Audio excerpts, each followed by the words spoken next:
Hi, Peter here from True North Marine and the Maritime Tutor. Thanks for coming back to the channel, or welcome if it's your first time.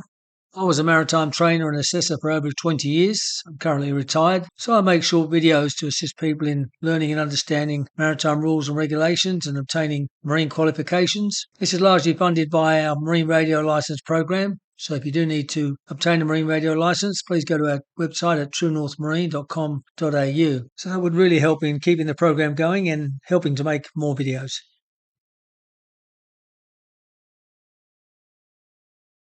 Okay, with today's topic, we're going to talk about having a study plan for the Colregs, or the international regulations for the prevention of collision at sea.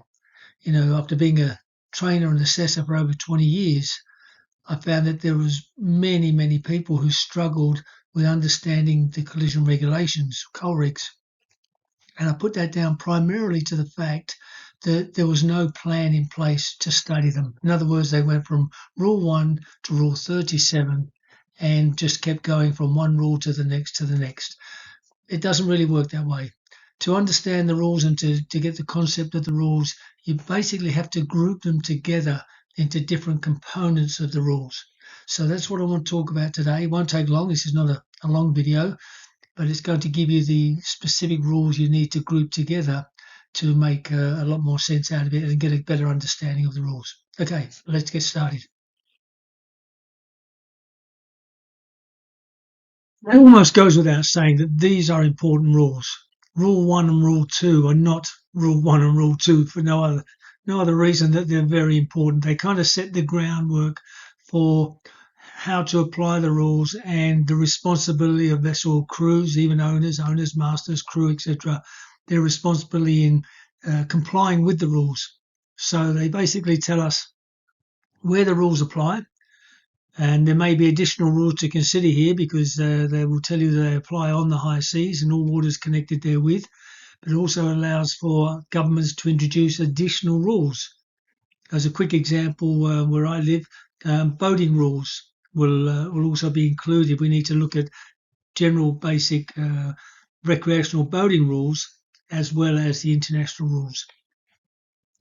Responsibility also covers the fact that while we need to comply with the rules, we also have to take into account the possibility that there may be other vessel operators who are not familiar with the rules, who don't have an understanding of the rules. And in that situation, we can then depart from the rules. Idea of the rules is to avoid collision. Keep that in mind. These are the international regulations for the prevention of collision at sea. That's what we always have to keep in the back of our mind. So we can take other steps to avoid a collision rather than just strictly comply with them. So Rule 1, Rule 2, extremely important. And you may need to read these quite a few times to get your head around them. But if you don't do that, it will probably make it difficult going forward. So focus a little bit on Rules 1 and Rule 2 until you're comfortable with where they apply and your responsibility. So now here we come to definitions. So definitions are basically where certain words are used throughout the rules, and it tells us what the meaning is of these words that are used, how we should interpret them. So it's a very important component to understanding the rules in general. So when you're reading a rule, it will have these specific words in there, and it's telling you how you should interpret those words. As you can see, though, Rule 3, that's your general definitions, but there are 3 sections for definitions. Rule 21 has definitions relating to lights, navigation lights, and Rule 32 has definitions relating to sound signals. So in the process of learning the rules, it's better to group these together and understand the definitions that apply to specific words as you move forward. So definitions, Rule 3, Rule 21 and Rule 32 should all be grouped together. One of the other important ways we need to look at the regulations is logically. So as you can see here, these rules apply in any condition of visibility. So whether you're in a fog situation, restricted visibility, whether it's a clear day, whether you're in a channel but there's a vessel obscured around the bend, regardless of all those circumstances, these rules will apply. So your Rule 5, first of all, is your lookout rule. So a lookout must be maintained at all times by sight and sound and all available means. And that could be including using electronic aids like radar, for example. So therefore you must keep a lookout at all times. Travel at a safe speed, depending on the circumstances, weather conditions, tidal conditions, traffic conditions, and so on. And then once you identify the presence of other vessels, you then need to determine the risk of collision between you and the other vessel, and then take appropriate action to avoid that collision. That's what the rule's telling us to do in those sort of steps and processes. It all starts with a lookout. It continues with travelling at a safe speed. It goes on to assessing the risk of collision and then taking action to avoid a collision. And then we may be in narrow channels. So it's telling us which side of a channel to keep whether we're going upstream or downstream in narrow channels. And then there are also sound signals here, which you'll learn in additional rules. And then we have traffic separation schemes, again, very much like a channel where vessels will maintain certain positions, whether outbound or inbound, on the waterway. So in rules 12 through to 18, all of these rules apply when vessels are in sight of one another. A very key part to understand. So sailing vessels will behave in certain manners, whether they've got the wind on the port side or the wind on the starboard side. All vessels need to understand their responsibility when they're an overtaking vessel. Power-driven vessels need to follow certain rules when we're meeting another vessel head-on, or we have to take action by being a give-way vessel or being a stand-on vessel. And then we have responsibilities relating to whether a vessel is a power-driven vessel or a sailing vessel, or fishing vessel, vessel not under command, restricted its ability to manoeuvre, constrained by its draft. All those different categories are now put into a hierarchy, if you like. So these are key parts to understanding how we behave with our vessel movements. But these rules apply when vessels are in sight of one another. If we encounter any restricted visibility, then these rules will not be implemented. We then need to look at the restricted visibility rules that would apply. There's a kind of separation there.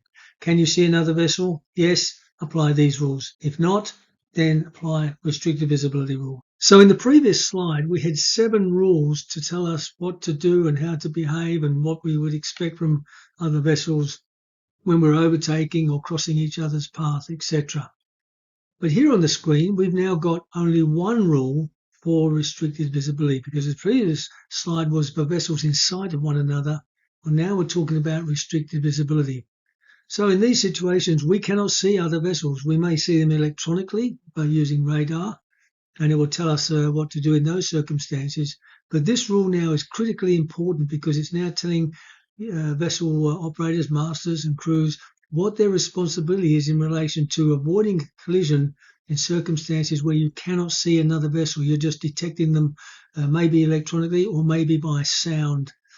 So this is critically important. We're now hearing sound signals, but we would need to exhibit the sound signals in reply to let the other vessels know what's going on. We could also go back to our lookout rules, where lookout says that you must maintain a lookout by sight and sound and all available means. That could often incorporate where we would use our radio to talk to another vessel if we detected them through electronic means such as AIS, and discuss possible crossing or avoiding collision scenarios. But this is a very, very important rule for restricted visibility. So now we move on to lights and shapes. So these rules cover when lights are displayed and what type of lights need to be exhibited by certain categories of vessels, whether they're power-driven vessels or whether they're towing or pushing, sailing, fishing, etc. There'll be 2 slides. There's another slide to follow on from this. The key takeaway from this is to really understand that there are not that many lights or shapes to be displayed. I often get people say to me that there are so many to remember. Well, I have to dispel that train of thought or theory, because simply the number I put next to some of these categories, this tells you how many lights or categories there actually are.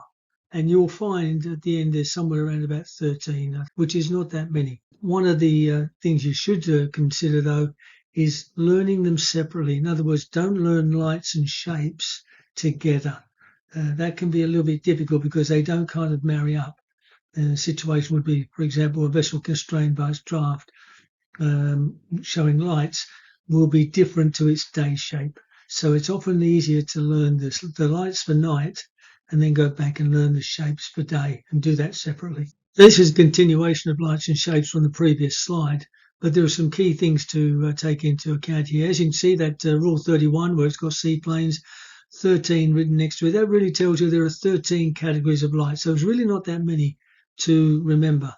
So don't sort of get into your mind that there are lots and lots. There are not that many. So if you break it down like that, it should be quite easy. The other thing to look at is that if you look on the previous slide, Rule 24 related to towing and pushing, and also in this one, Rule 27, where a vessel is restricted in its ability to manoeuvre, that could include towing as well. So we kind of have two categories of towing.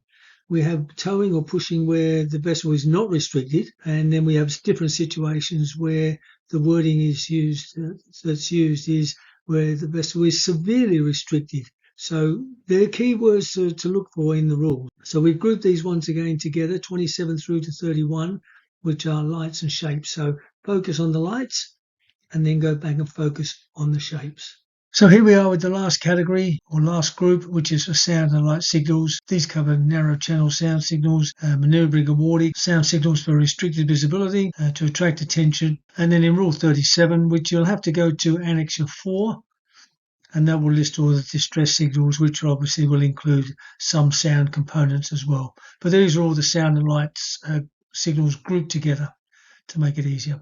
So there you have it. That's our study plan for the collision regulations, the Colregs. I hope it works for you. Give us a likes up if it does.